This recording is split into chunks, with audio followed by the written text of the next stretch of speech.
Welcome back to my Digitalization and Literature MA course at Péter Pázmány Catholic University. I'm Zsolt Almási, an associate professor there. In the previous lectures, I talked about the constituent elements, the basic structural elements of a digital database. We explored what there is behind the scenes, under the hood, at the back end, file types and metadata standards, especially. And then we moved on to the front end in the previous lecture. That is the user side, the way a user can interact with the database.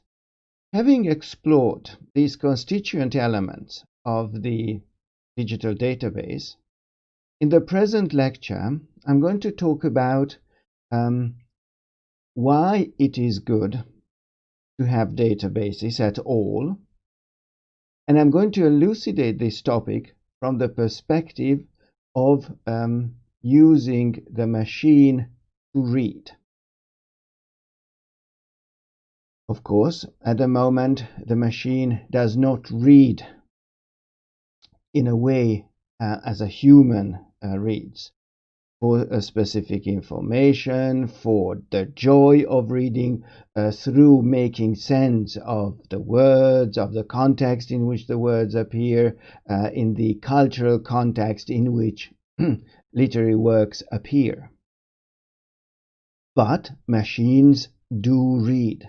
So having the advantage of having online databases is that through these databases, we can make the machine read and explore certain aspects of literary texts which were either hidden so far or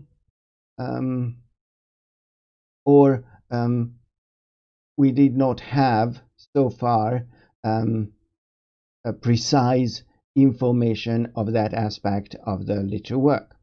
For example, if we open the second series, Macbeth Arden edition of Shakespeare's work, there we will find in the commentary that the word blood appears more than 100 times in the text of the play.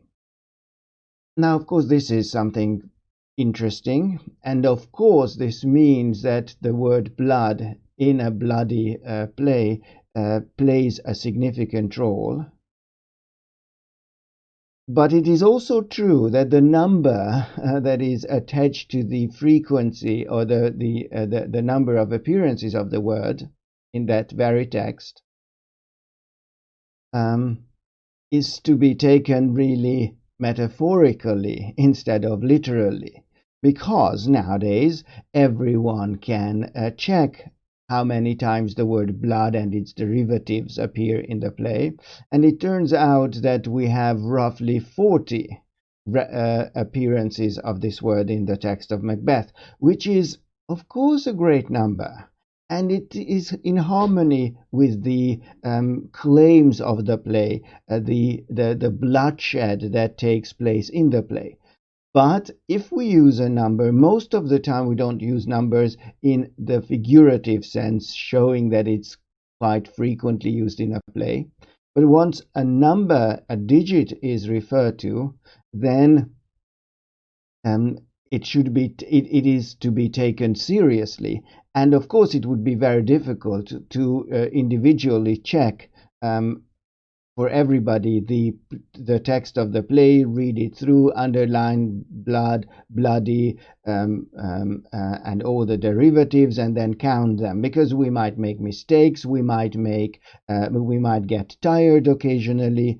So the result, to arrive at the result, is on the one hand very laborious and is prone to making mistakes, because humans make mistakes.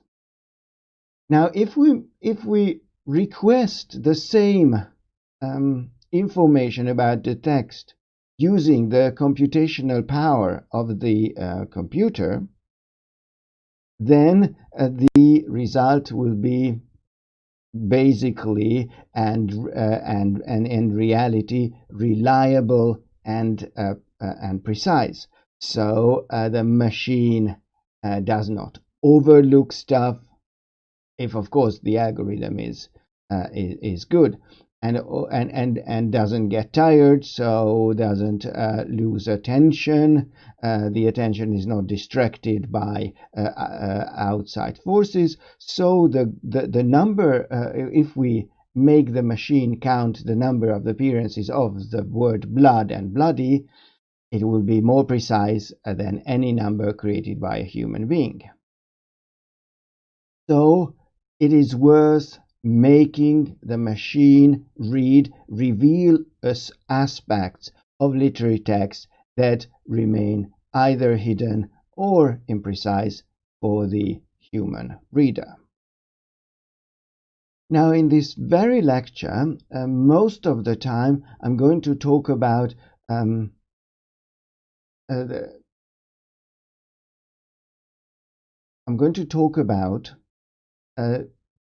that aspect of the machines reading text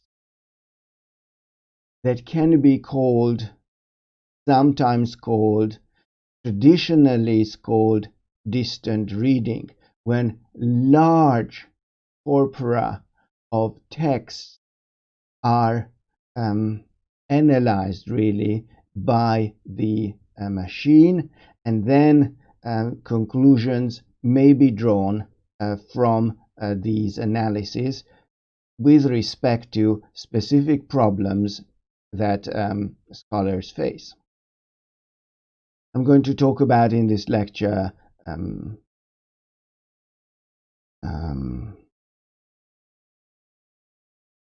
for example, about world literature and how one can speak about world literature. In what respect can we find tendencies in literary production? Also, I'm going to talk about other uses of distant reading, such as revealing trends, cultural trends that can be seen in publications, which is called culturenomics. And also, I'm going to use specific examples where machines reading texts can help scholars, for example, in terms of attribution studies.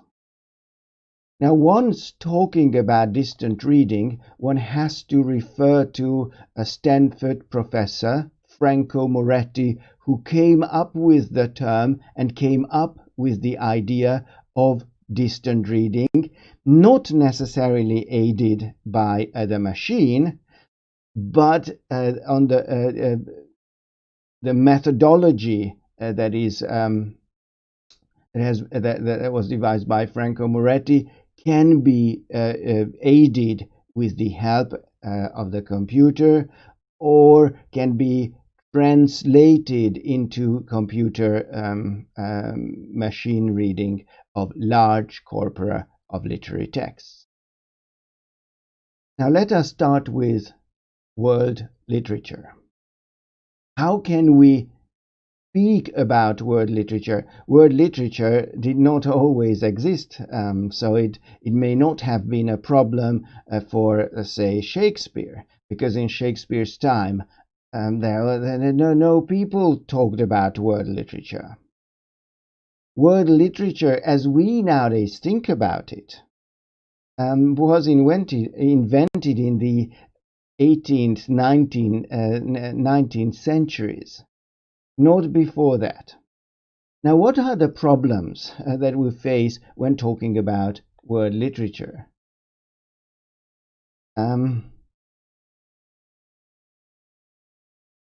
Now, the ideal practice, the ideal methodology for drawing conclusions about world literature would be reading all the texts that pertain to world literature, all ages, all languages, and then based on this, conclusions can be drawn about the world literature. Now, instead of this, of course, this is impossible. No human being can read all these texts. So, what is done instead of this, which may be called the general practice? The general practice is the following. Literary scholars would like to make statements, to some extent statements that can be corroborated with reference to real texts, do the following thing. We create a canon of literary text, a body of literary texts,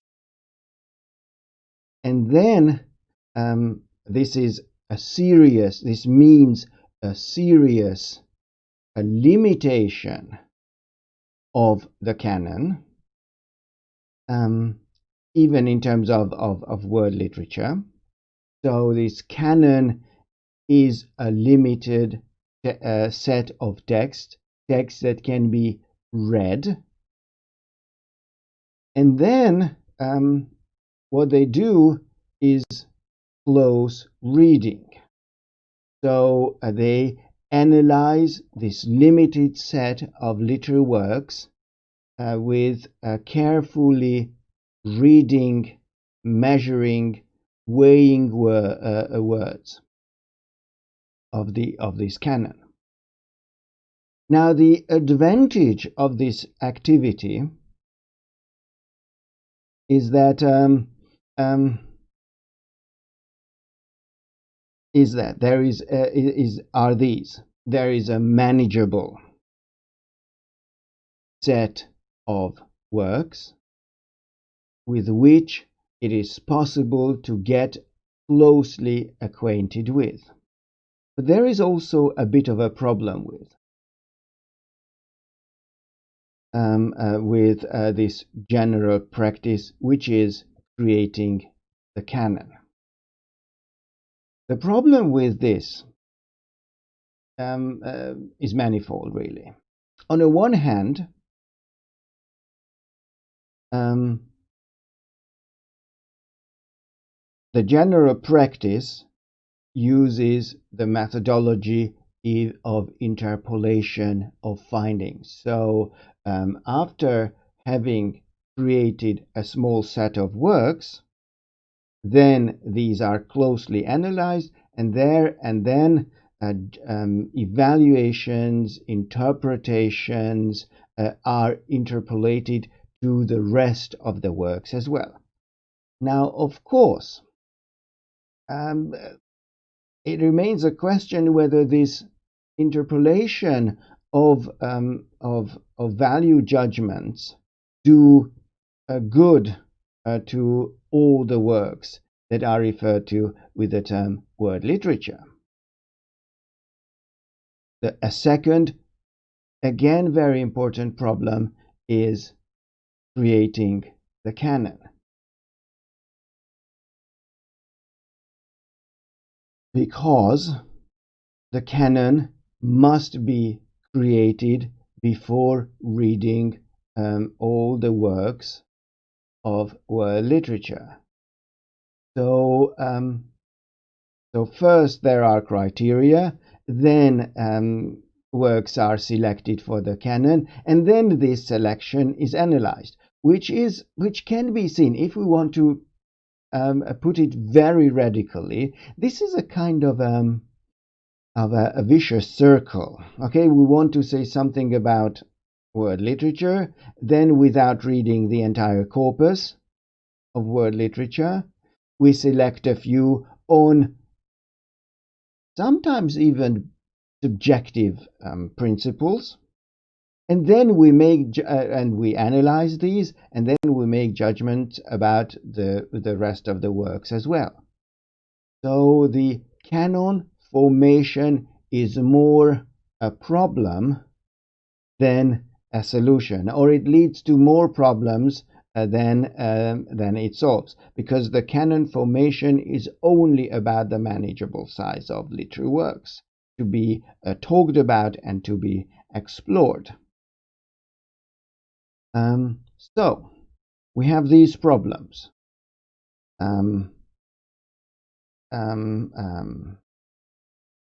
Canon formation and the principles of canon formation, and also whether the methodology of interpolation is acceptable or not.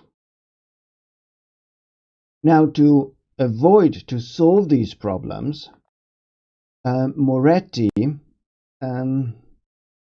claims to be able to solve the problem.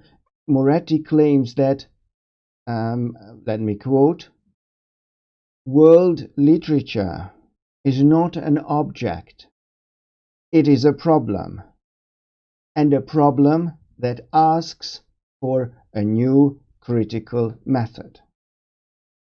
So when we talk, he claims that when we talk about world literature, comparative literary studies, what we do is actually that we accept an assumption that maybe is questionable. The assumption is that world literature in sentences claiming anything about world literature seems to be, because of its position in the sentence, because of the part of speech the world literature phrase belongs to, it misleads us. It misleads us to the extent that we believe that world literature in a sentence is similar to, say, Shakespeare, to a desk in a sentence, a computer in a sense. We objective because of the position in the sentence and because of the part of speech that is a noun, we might believe that it is similar to other things appearing at that position within that part of speech category. That is a noun, like a desk, a computer, or Shakespeare. But this is an assumption that is really biased. It is really unfounded. So he says that once we realize that world literature is not an object, we also have to realize that world literature and any statement about world literature is rather a problem than an object. A statement is problematic than objective or acceptable. So he says that once we have identified world literature as a problem, we have to also conclude that if it is a problem, it cannot be worked with, cannot be talked about with respect to the general practice, that is canon building and close reading. There is a new critical method that is needed. So not an object, but a problem. And if it is a problem, to be able to solve this problem, we need a different methodology than we are used to. So his solution is distant reading. Franco Moretti's solution to the problem as a kind of a new methodology for solving the problem of world literature is distant reading. He defines distant reading as a kind of, metaphorically, as a pact with the devil. Quote, and if you want to look beyond the canon, close reading will not do it. It is not designed to do it. It is designed to do the opposite. At bottom, it is a theological exercise, very solemn treatment of very few texts taken very seriously. Whereas what we really need is a little pact with the devil. We know how to read texts. Now let us learn how not to read them. So, he says that, okay, the general practice worked so far. But now we have realized that it is a problem and that we have to look beyond the limited set of text to be analyzed. Close reading, the practice we have been accustomed to, will not do. Because close reading has been designed, has been created, has been used to work with a really limited set of texts. He introduces into at the level of rhetoric into this speech a kind of a theological exercise when which is of course something to be taken metaphorically, because this is not true about theology at all, but anyway, so claims that close reading is a serious activity when a small amount of texts has been taken very seriously and studied in great detail. But this is no good for a set of texts that goes beyond the ability of human beings reading them closely. So he says that we need a little pact with the devil. Again, to be taken metaphorically, a pact with the devil, I guess, in this sense means that something unorthodox, something that lies behind the realm of the customary activity of a literary scholar. But at the same time, this is also this pact with the devil phrase also kind of foreshadows the reaction of traditional scholars. They will not like this, and clearly since the publication of Franco Moretti's works on distant reading, whatever he does has been treated critically, and also has been vehemently criticized because of not providing the results that have been promised. He says that the literary scholars, if talking about this specific theme, the world literature, they have to change the very basic practice of reading. That is, we know how to read, he says, and now this is the time to unlearn reading. That is, let us try to put between brackets a practice that has proved insufficient for the purposes, for the problems we'd like to solve. So now let us learn how not to read these texts.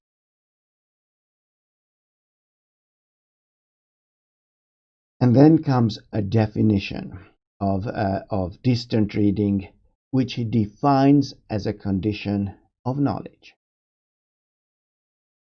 What is distant reading then? Quote, distant reading, where distance, let me repeat it, is a condition of knowledge. It allows you to focus on units that are much smaller or much larger than the text. Devices themes, tropes, or genres and systems. So this is a very important definition of distant reading.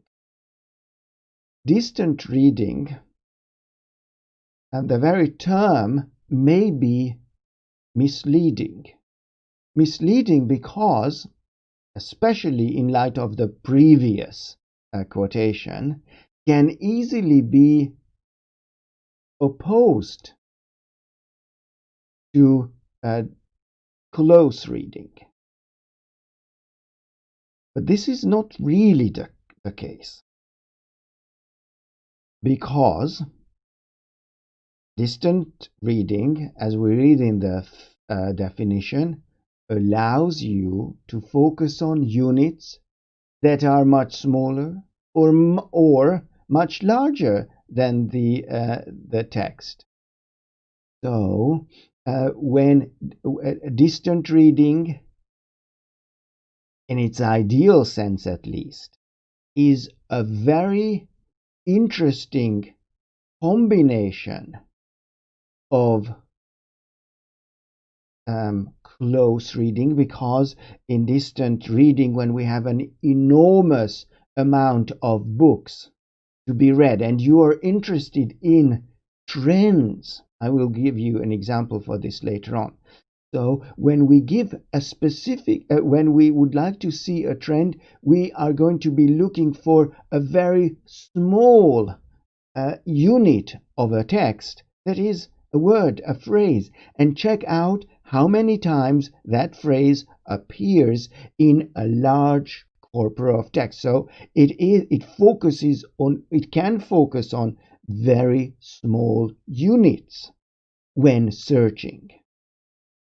So devices, themes, tropes, even genres and systems. So the scope of the analysis can focus on very, very small units, or items, themes that appear, or emotions appear in a variety of readings, a variety of texts, in a corpora that cannot be read by a human being so fast as by the machine. So distant reading, in the very specific sense of the word, is not the opposite of close reading. It is a method to explore a large corpus of texts with a specific aim. So in this respect, close reading is at stake, because we don't forget about the texts themselves. We don't forget about the individual characteristics of texts. What distant in this phrase means that it is a condition of knowledge. It is a framework within which knowledge can be produced with the help of this new technique and technology of encountering text. In a sense, there is a bit of formalism surfacing in distant reading, but not in the sense of the Russian formalists, so the formalists at the beginning of the 20th century. Because it is similar to formalism, because it searches, it explores elements in literary works that are repeatable, so certain aspects that can be in a way formalized or can be think of in an algorithmic way. So it is a kind of a formalism because it focuses on repeatable elements. Let me quote again Franco Moretti. Because form is precisely the repeatable element of literature. What returns fundamentally unchanged over many cases and many years. This, then, is what formalism can do for literary history.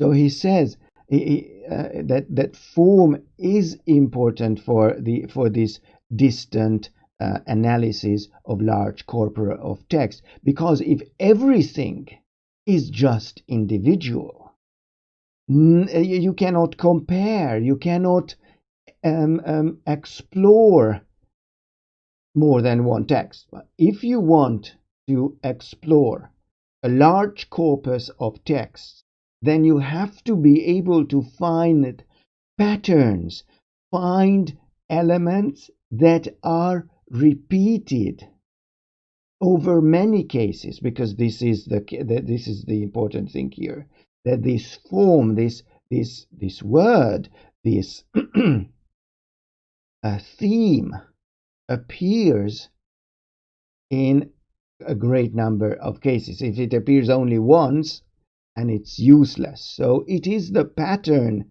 that distant reading is looking for. Now, of course, at this moment, I have to tell that whatever we do with literary text, most of the time we look for patterns. If one is interested in William Shakespeare's Hamlet, the concept of time, you cannot just be interested in the occurrence of the word time. Other concepts, other words that are close to time, measuring time, hours. So, for example, the word hour must be, or rhythm must be seen as belonging to something else, to time. Not hour is not only interested with an age at the beginning. So hours of a day must form some kind of a pattern, has to belong to something else to be able to see that there is an evolving pattern, a discernible structure that gives meaning to larger things than just one word in the text.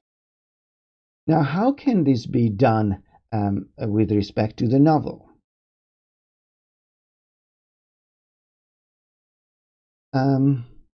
The history of the novel can be presented as tracing of influence, so patterns of influence and patterns of novelty. The history of the novel for Moretti in this work is this, quote, "For me, more of a triangle, or in form, local material and local form, simplifying somewhat for in plot, local characters, and then local narrative voice."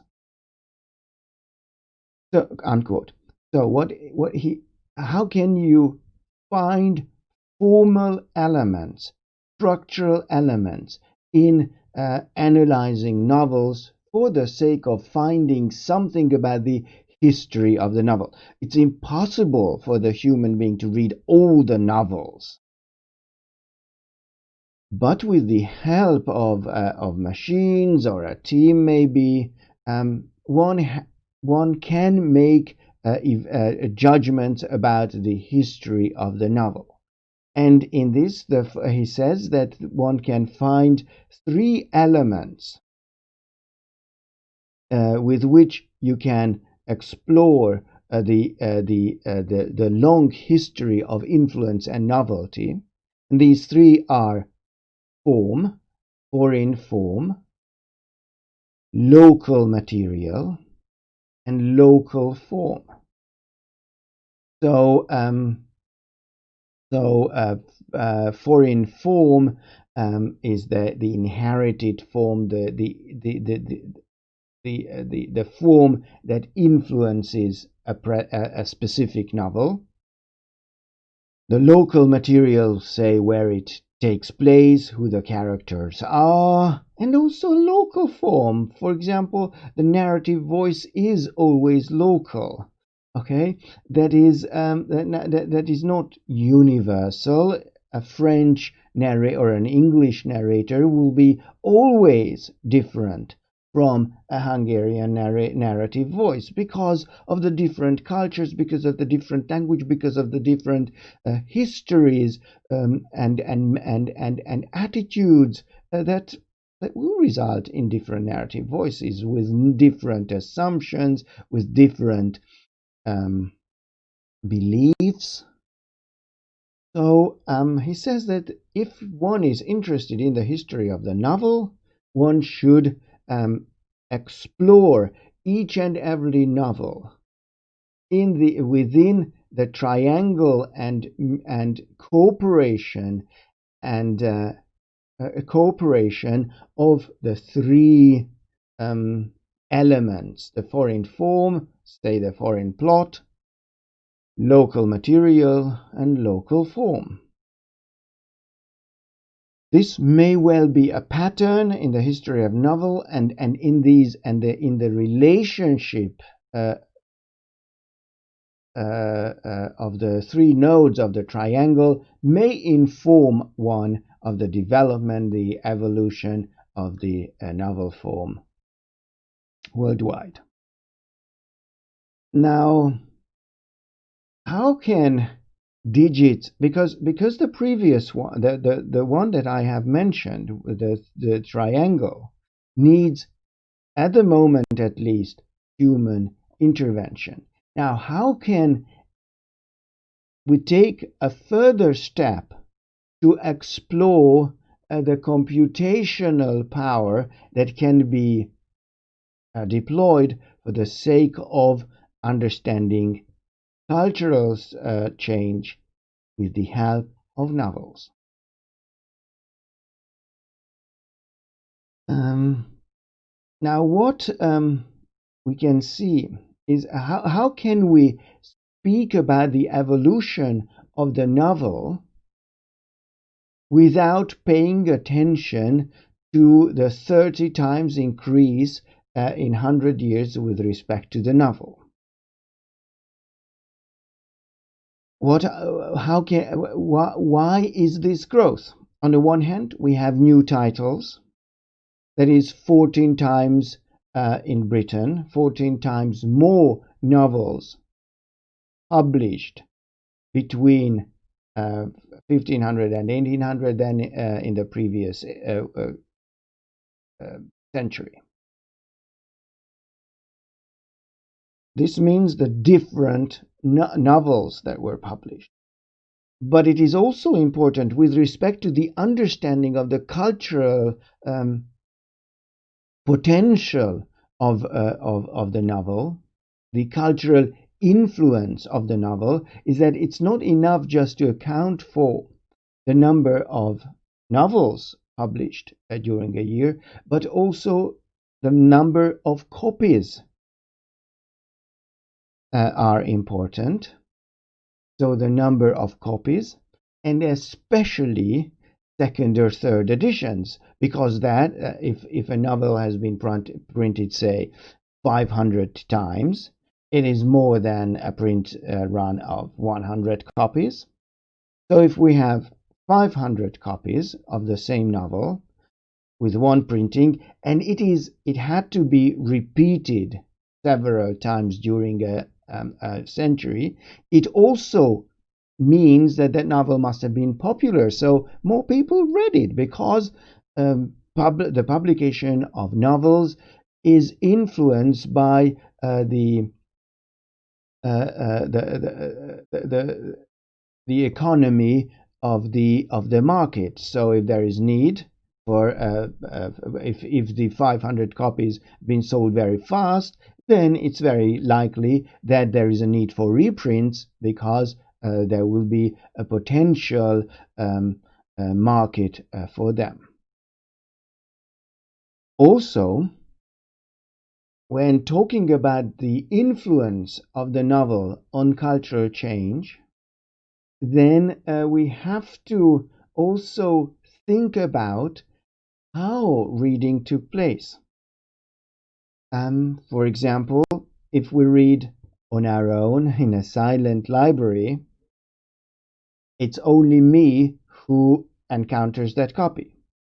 But it is also important that in England, what became a cultural practice was that novels, important works were read, famous works, influential popular works were read at home in families, read out loud.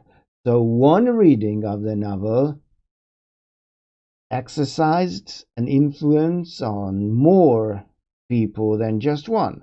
The listener, the reader, and the listeners were all affected, and they tried to make sense of this.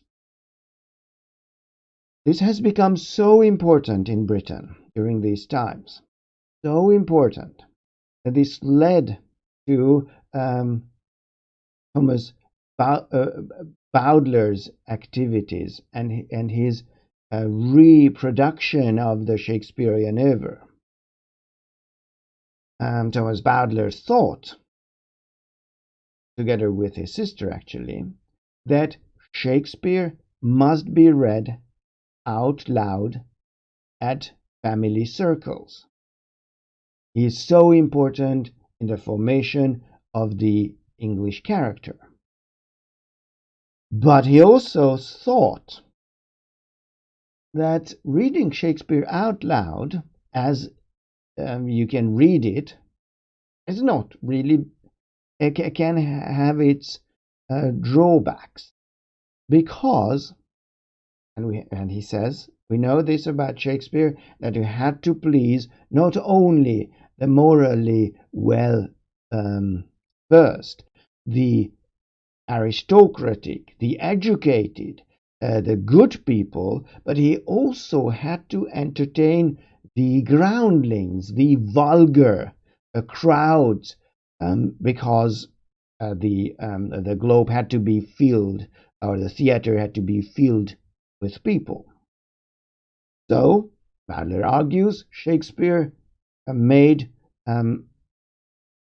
embarrassing from the then present perspective, embarrassing compromises with respect to this vulgar audience. So he had to introduce vulgar tones, vulgar language into his plays. But he says that this is just a compromise. Shakespeare never wanted this. As a morally well-versed poet, he naturally did not want these. These arrived at the text because of the crowds he had to entertain as a playwright, and also as a a person of the theater, and also as a businessman. So he had to make this compromise. But Bowdler says that we should restore Shakespeare to the ideal Shakespeare, to the Shakespeare who he really wanted to be, but he couldn't because of the historical circumstances. So he cut all the parts, all the body references, cursing, all these parts from the plays, and with this he created the family Shakespeare. Well, nowadays we don't like this methodology.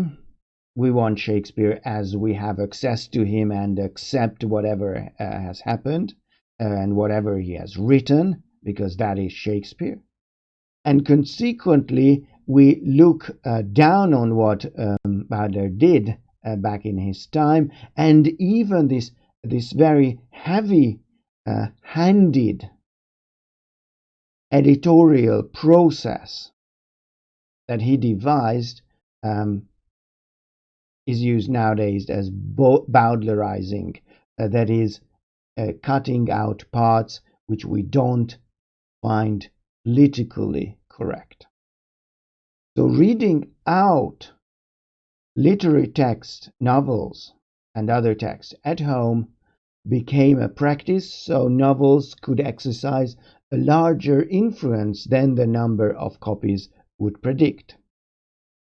And this is the time of the birth and foundation of landing public libraries as well, which means that copies again did not do justice to the mathematics, statistics of influence, because lending libraries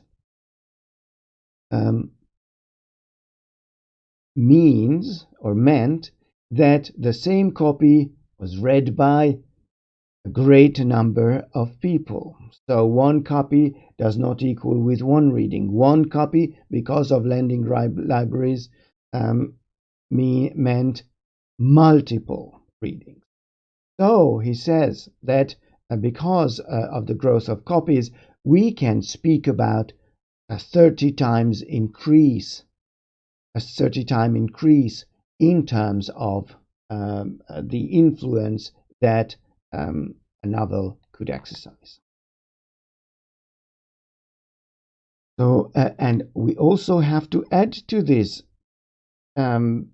factual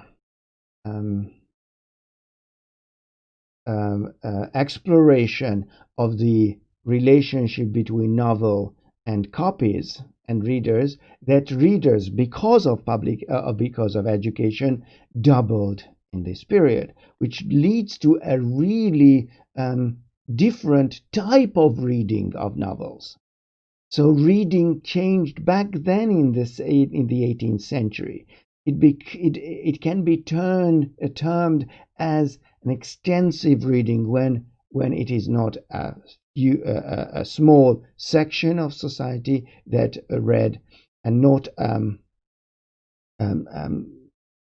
the elite that could read. So it led to a different reading practice, which is extensive reading. Now, how can graphs measure cultural change? Graphs can tell us a variety of very important pieces of information about a period, about cultural change, because graphs present knowledge, really. So the puzzles are put together from the increase of number, the doubling of readers, number of readers, and once these are placed on a graph, and this is also part of distant reading, that we visualize the mathematical results of an exploration are visualized on diagrams. And this is already a presentation of a piece of knowledge, because as you can see, the almost exponential increase of the number of works published, novels published in England. So it is not only numbers, but the visual representation of the mathematically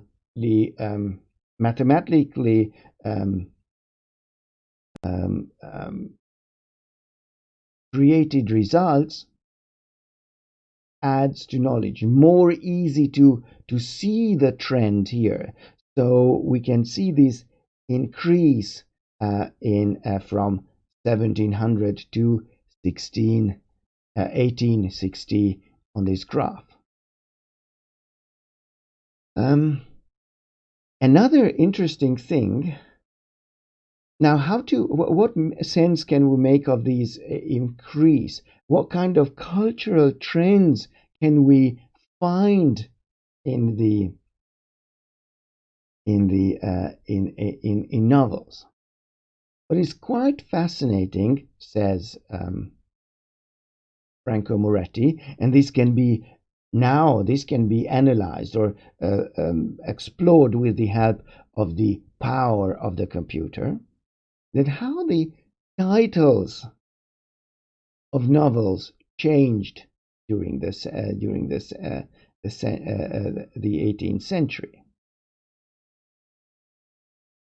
Let us, he says, put these titles of the novels into at the moment, two categories. And the computer can easily count these. So it says, let us distinguish between short titles running maximum to 3 words and longer titles more than 15 or more than 15 words. So short and long titles of the novels. And let's see how these titles are the lengths of the title of works are related to each other when seen on the timeline from 1740 to 1860.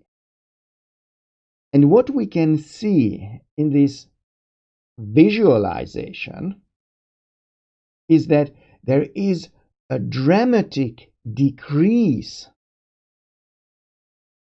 of long titles and a modest increase in terms of short titles during the period. So the more the bold, the darker dots represent the long titles, and the lighter dots represent the short-titled novels. And we can see in this diagram the radical change in terms of these. Now, once we find this pattern, a formal unit that is related to novels, and then what inferences can we see from the pattern seen on the graph?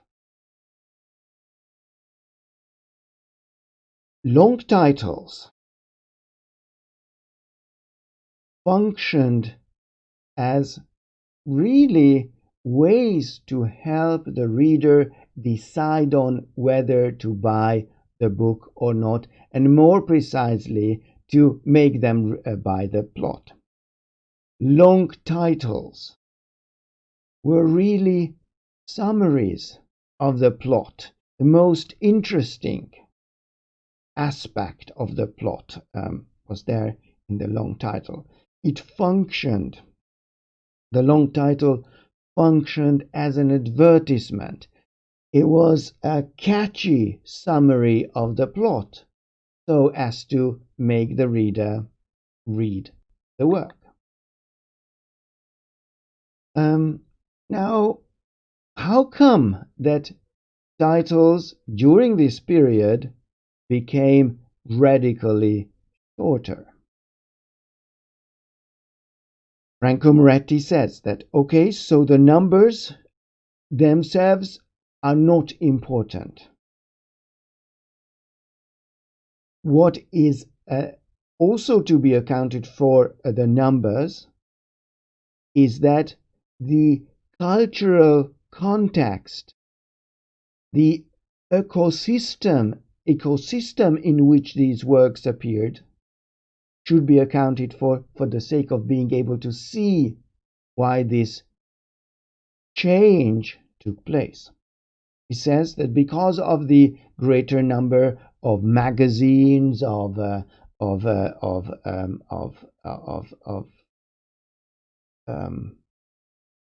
journals of the time, reviews appeared, so you did not have to squeeze the plot summary into the title because you could easily find these elsewhere in more detailed, more analytical, more interesting ways. The changing ecosystem also includes involves a much smaller window of visibility. Back in before the 1800s, books could be found on specific stands around London, but now it's changed. There were stands, bookshops, libraries, where you could journals, where you could find at least a reference to the books plus the books themselves. And again, you didn't need the advertisement, such as a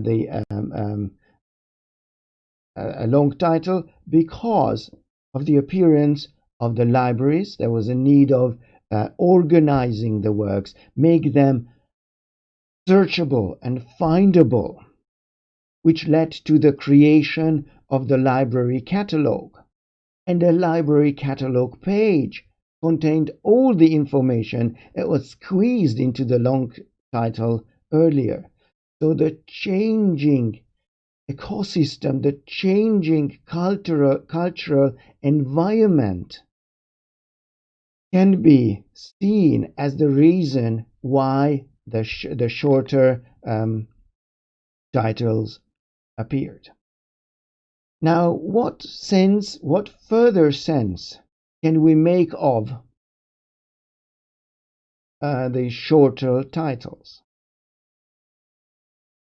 Franco Moretti, by analyzing 5,000 titles, really, could group them into smaller sets. Smaller sets may be identified with the name appearing, so that the short titles can be further categorized into titles where there is only a proper name appearing. Emma. Article and adjective noun combinations, or conceptual abstractions. As far as proper names are concerned, in the titles reveal a very interesting pattern of public and pattern of the relationship between public and private. Most of the historical novels bear the name of male heroes. Ivanhoe, for example. So, in a sense, it is the public, the great achievements that are celebrated in the historical novels.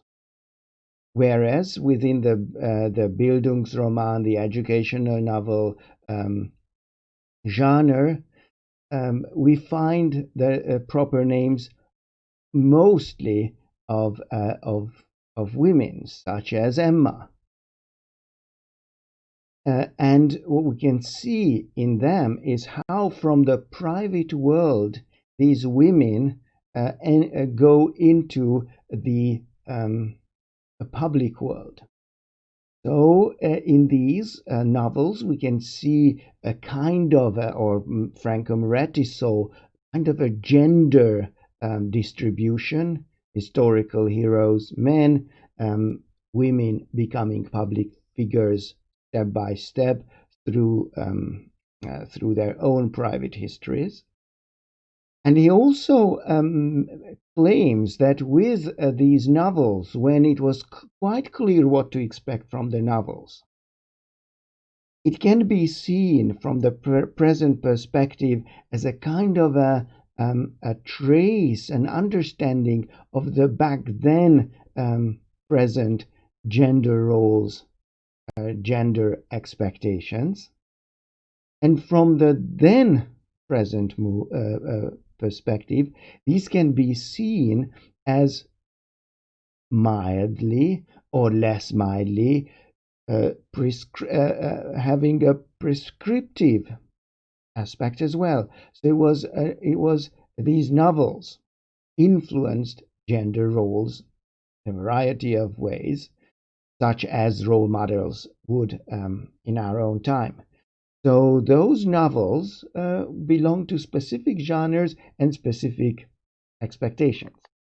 Now, what about the novels that that contained, among the short-titled ones, nouns with or without adjectives? And the analysis tells a story which is quite also fascinating. That if we have nouns only, it claims that there were more novels which had just a noun in the title without an adjective that explored the those aspects of possible lives that were beyond the normal urban lives. So adventures, exotic lifestyles were presented, such as in the novel that was entitled "The a Pirate," the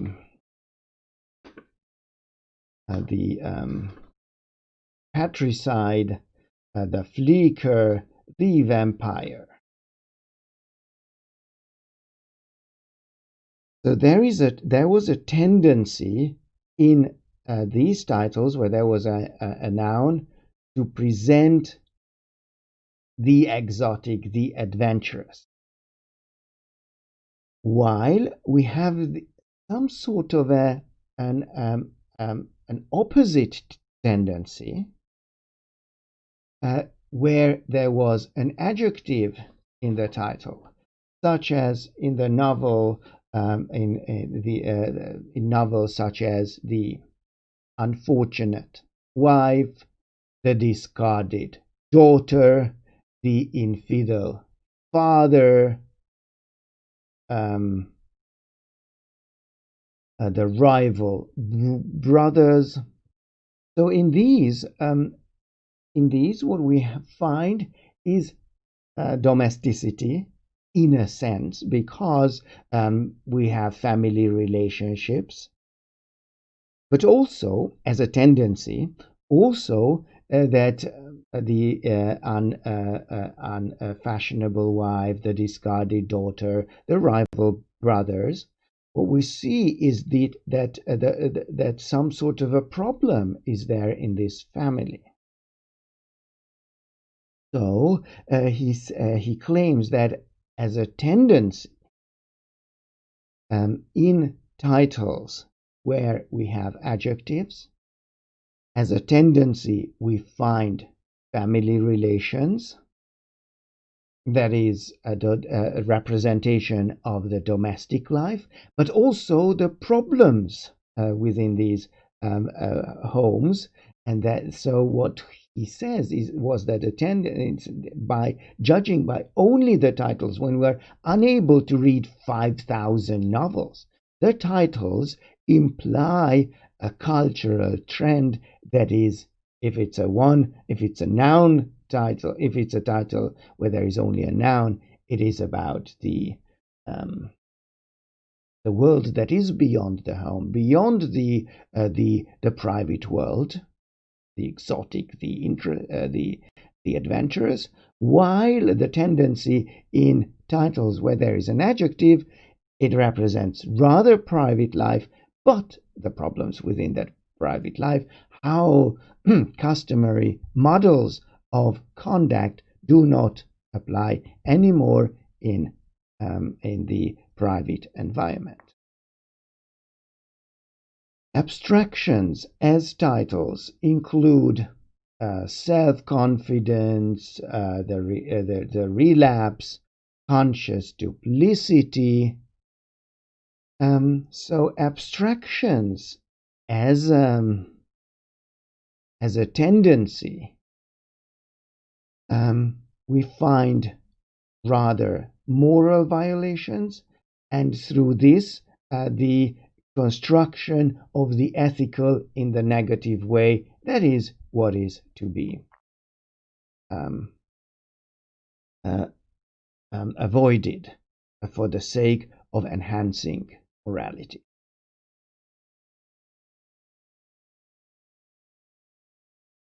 So,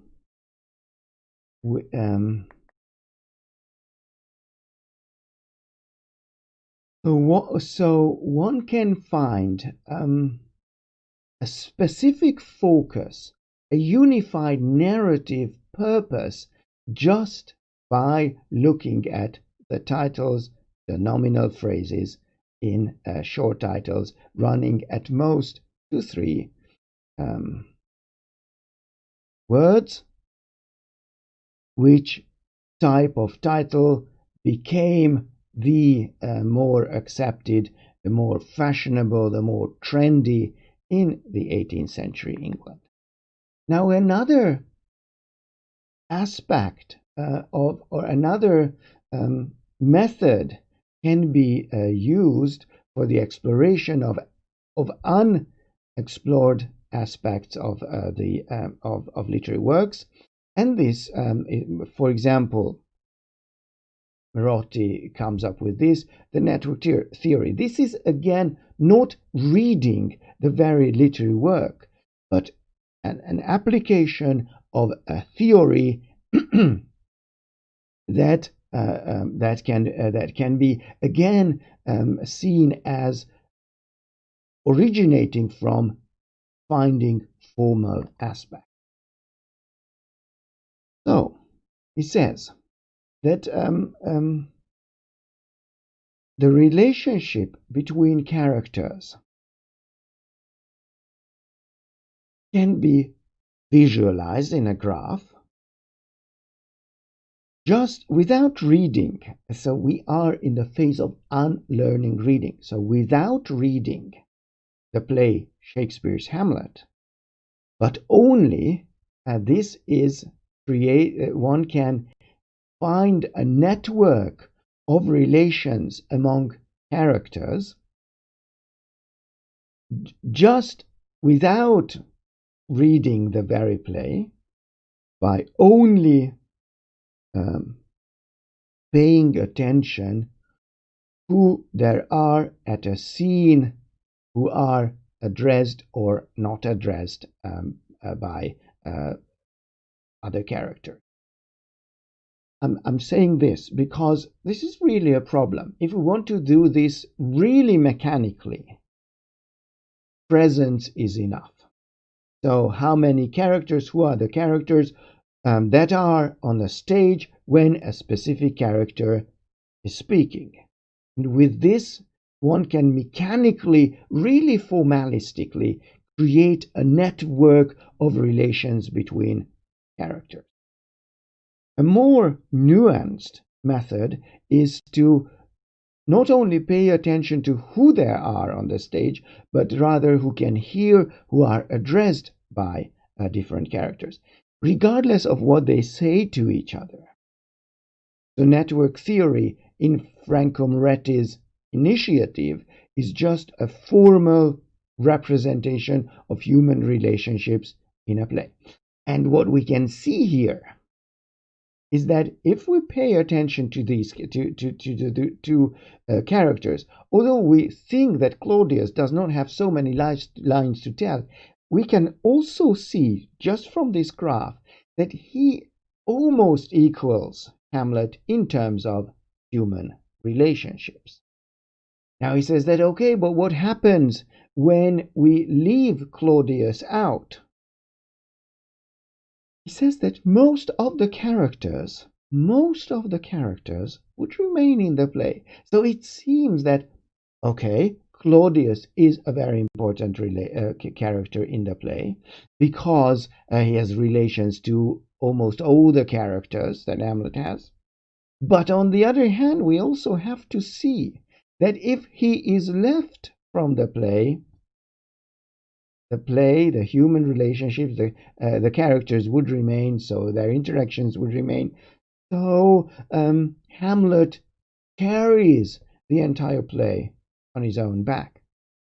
So again, this is an instance of showing that a graph, a theory, a formal, a calculus can reveal aspects of plays that may have been hidden while reading the plays in the traditional manner.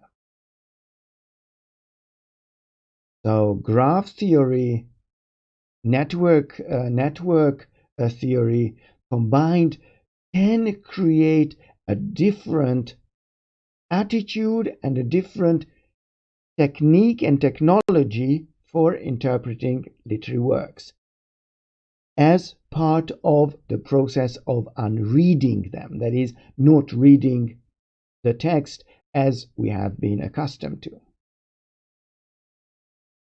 Of course, I'm not saying that this is enough, so we can formalize reading in this way as an exclusive methodology.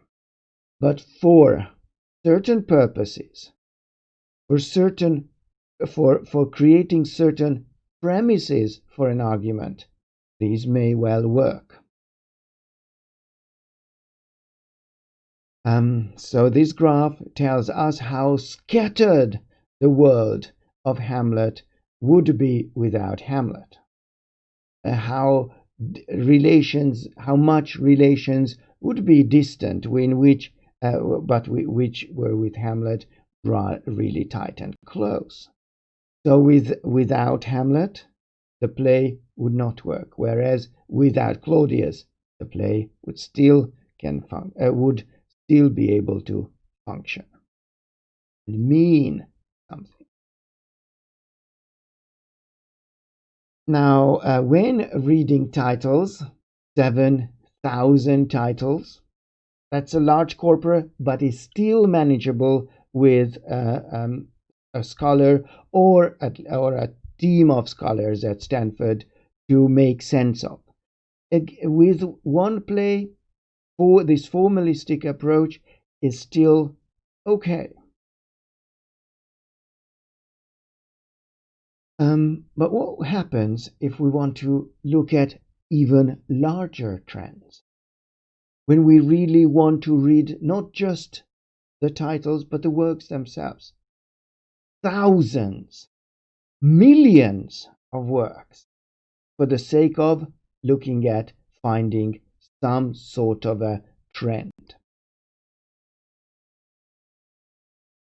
One possibility is offered, say, of course we have to take this with a pinch of salt, but still, so one can have doubts and one has to do research, but still Google can provide a visualization of trends that appear in works or in millions of works. Within Google Books, within the project of Google Books, millions of books have been digitized. And we also have to know that they were not only digitized, but turned into texts. So you can search within the Google Books. And that is a very important achievement. And now, how can we find trends in this large corpora, again, without meaning, without knowing what the words mean, concentrating on the formal aspect? For example, a formal unit may be a word. Without meaning, it's only the frequency of the use of the word that might tell us something. So we can search for a word, a unit, which is called a gram, a unit, gram, in a corpus of texts, in texts. And we can be looking for a specific number of words, that is, phrases, for example. So gram is the unit. N means that you can look for any number of words at the same time. So you can look for one word in millions of books. That would be a monogram. If you're looking for a phrase consisting of 2 words, that is going to be a bigram. If 3, trigram, and so on, so forth. So you can search for n-grams in a large corpora of text. And the results are not given in numbers, but are plotted onto a timeline. So you can view tendencies in historical tendencies on these graphs. This exploration of this extremely large corpus of text is called culturomics. That is exploration of millions of books with the aim of exploring large-scale cultural changes with respect to really numbers and the way these numbers are visualized. Now let me give you a few examples. This is a search for the term Hungary in the million books digitized by Google Books. What we can see is that there were peaks of the use of Hungary, this monogram, in these books, so very likely English books or books written in English by other people. So we can see fascinating peaks, the number of uses. One around 1850s, which is of course very important because in the Hungarian history the word these years were very important because this is the time of the Hungarian Revolution, fight for freedom in 1848-49. There is another peak around the 1920s.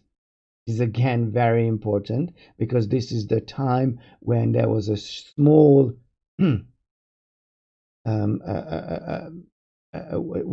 one year communist rule in Hungary, okay, in 1819. And then the other peak is in the 60s, which is again very important because that was the revolution against the Soviet oppression. So again, a significant historical reason is behind the peak. And of course 1998, the successful change of the political system again results in a peak of or an increase in the number of the occasions when the word Hungary appeared. Now we have to keep in mind that these are books, okay, so not magazines, not newspapers, daily newspapers, which would of course from I guess nowadays would lead to a peak again, but these are books, so more condensed, more sedimented ideas related to Hungary are reflected in these numbers. So this is about a monogram. Now, what about when we compare two words? So again, this is monogram, but we can see tendencies. For example, how the citizens of the continent that we call nowadays Europe were referred to. The tendency is quite clear that from the mid-90s, there is a change. Before that, clearly the citizens were referred to Christians, Christian people, because Christianity dominated, and then we can see the tendency the tendency that lowered from the Enlightenment, maybe. So the decrease in the number of the word of the usage of the word Christian, and the growth in terms of numbers of the use of the word European. So from the Christian, we see the change. We can trace the change to European from the mid 20th century, related to many historical changes in the European way of life and European way of thinking.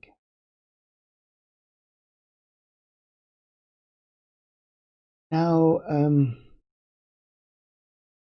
how else can we use the methodology, the computational power of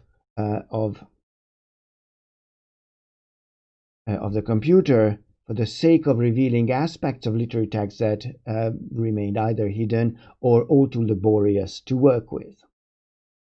One very fashionable and popular methodology is called stylometry. Stylometry can reveal stylistic features of texts of large corpora of texts.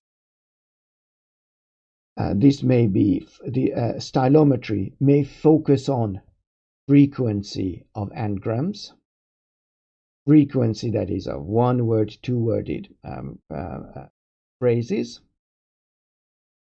A distinction can be made between anagram frequency with respect to content words and non-content words, parts of speeches such as verbs and nouns and adjectives and adverbs, but focusing on frequency of words belonging to certain category.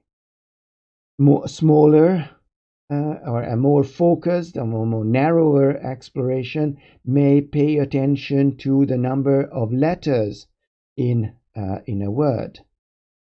So word length may be part of the analysis of the stylistic analysis. Sentence and line length can also be part of the stylistic exploration, whether an author is characteristically using long and very long sentences or rather short ones, or in poetry, long or short lines. But other units can appear here, so paragraph length, chapter length, all things that can be measured easily within a literary work, can form an aspect of the stylistic qualities of a literary text. Now, where can this stylometry used? First and foremost, it is used nowadays in attribution studies. So when what is at stake is whether a literary work or a part of a literary work was written by the author that we think was the author, or we are wrong. Attribution studies has become really fashionable from the 21st century. It was attribution studies were at play since the very beginnings, really, of literary studies, because it was always interesting whether Homer wrote the works that we attribute him, or Shakespeare wrote the works that we attribute him, or are there works that have not been attributed to them but still. But with computer technology, we can see the revival and an increase in the studies related to attribution studies. That is, the methodology is really lies really in the comparison of an author to other authors. So, for example, if it's Shakespeare studies, the characteristic features of Shakespeare may be compared to the characteristic features of all the rest, how much he is different, or other authors, to be able to see who contributed to plays that we attribute to Shakespeare. Now, in terms of attribution studies, I'm not saying that there have been, as far as Shakespeare studies are concerned, revolutionary discoveries. But what is also interesting and very important is that convictions that we have lived by, based on really subjective decisions, can be corroborated or falsified with the help of the power of computer. So I talked about today machine reading, what it means that the machine reads, and why machine reading may be important. I talked about distant reading as opposed as opposed to close reading, and also as in a way that I showed that they are not really opposites, because distant reading is also, in a sense, close reading, focusing on very small aspects of literary text. I have shown what a team of scholars can do without the help of the computer, and Franco Marotti's pioneering studies have been referred to insofar as titles of works are concerned. What it means that we have to unlearn reading, what are the formal aspects, for example, a dramatic play that can reveal interesting aspects of the literary work. And then I moved on to other computer assisted distant reading activities, finding trends in changes in terms of cultural evolution with Ngram Viewer. And I also talked about stylometry very briefly to show what are the formal aspects of literary text that can be used for the sake of identifying authors or destabilizing views about authors, insofar as stylistic features can be used. With this, I thank you very much for your attention and hope to see you in the next video lecture. Goodbye.